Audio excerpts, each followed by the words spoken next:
Samantala, kapapasok lang po na balita, isang travel agency sa Pasay ang pinasabugan ng granada. Nahuli kam ang insidente. May live report si Mav Gonzalez. Mav?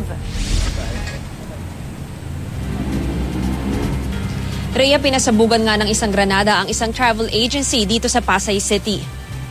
Nahuli sa CCTV ng kalapit na computer shop ang insidente. May riding in tandem na inikutan muna ang lugar. Pagkatapos, binasag ang glass door ng opisina gamit ang isang malaking bato tsaka inihagis sa loob ang granada. Wala namang nasaktan sa insidente. Ni hindi nga raw narinig ng may-aring si Jennifer na may sumabog sa kanyang travel agency. Kaya naman laking gulat niya nang malamang pinasabugan na pala sila ng isang granada mag-aalas 2 ng madaling araw. Katabi lamang ng silid na tinutulugan nila ng anak ang pag-aari niyang Jam Travel Agency sa Airline Road sa Pasay City. Kakasara lang daw nila ng opisina bandang 1:30. Kahit isang pader lang ang naghihiwalay sa opisina. Sa kabutihang palad, wala ring pinsala sa katabing kwarto ng travel agency. Reyes, hanggang sa ngayon nga iniimbestigahan pa rin ng mga otoridad kung ano ang motibo dito nga sa pagsabog. Gagamitin naman nila ang CCTV footage para matukoy ang pagkakakilanlan ng mga suspect. Rhea?